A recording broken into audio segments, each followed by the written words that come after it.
Puebla, México. Sales es lo primero que ves, imposible de perder. Un gigante en la distancia que se avecina perpetuamente sobre la ciudad. Impresionante y misterioso, cubierto de niebla, es Popo, un volcán tanto como el símbolo de Puebla. Respirar profundamente y hueles la tierra fresca, la lluvia en el pavimento. Miras hacia arriba y sientes que algo te roza la cara. Nieva, pero es el verano. Te tocas la cara y cuando miras tus dedos, queda un polvo blanco fino y no hace frío, sino calor.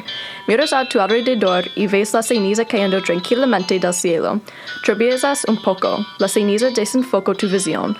Cubre todo y a todos. Convierte el mundo que te rodea en un espejismo borroso y en polvo.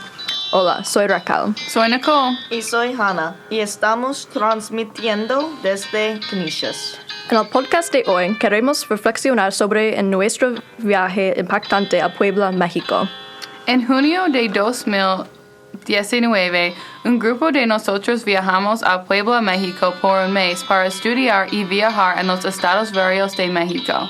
Nos gustaría discutir sobre un pequeño puñado de los artículos culturales de México, incluyendo la comida, bailes y Popo, el volcán de Puebla.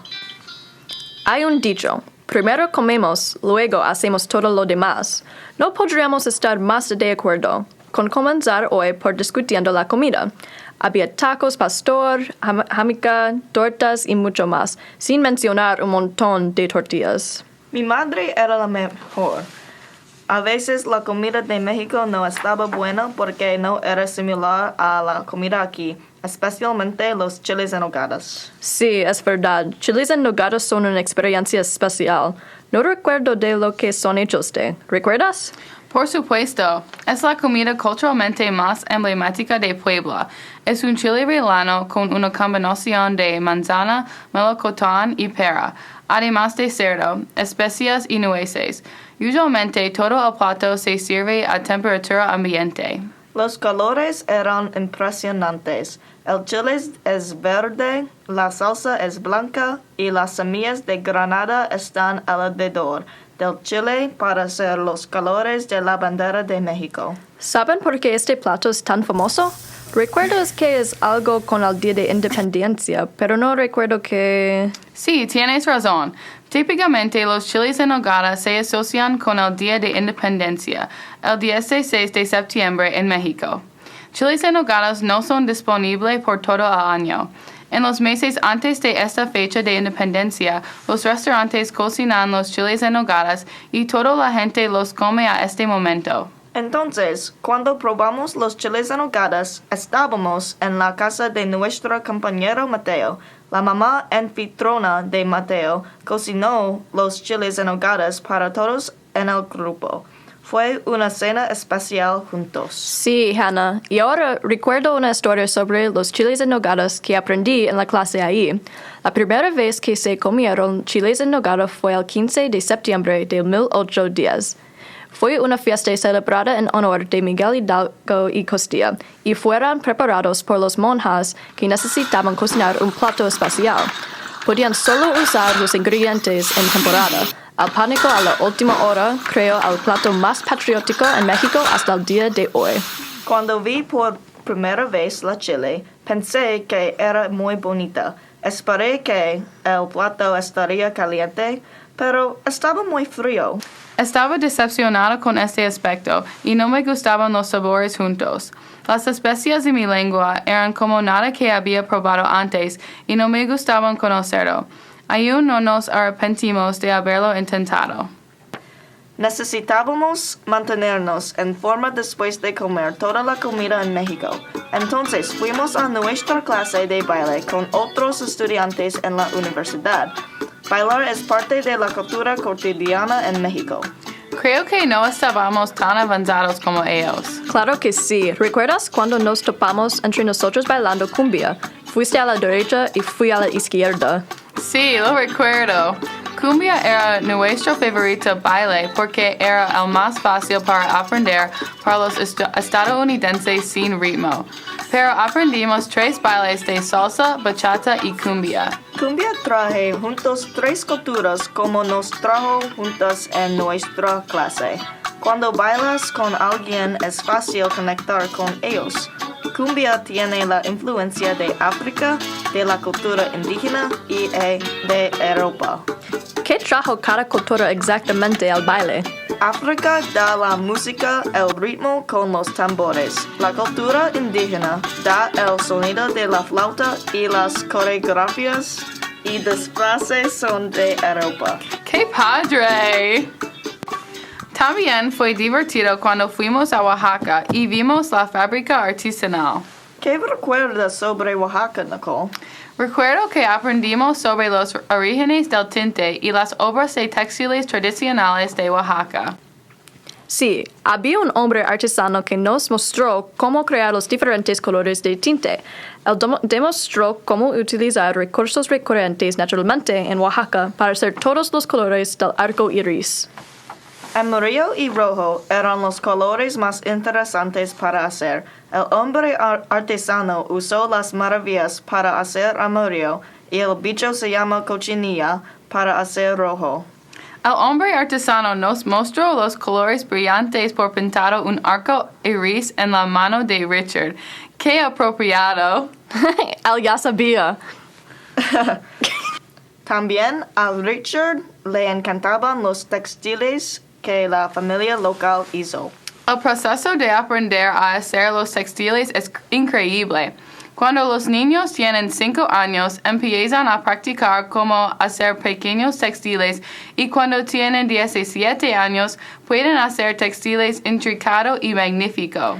Me gustaba el textil de Frida Kahlo. Creo que Richard casi lo compró para su casa.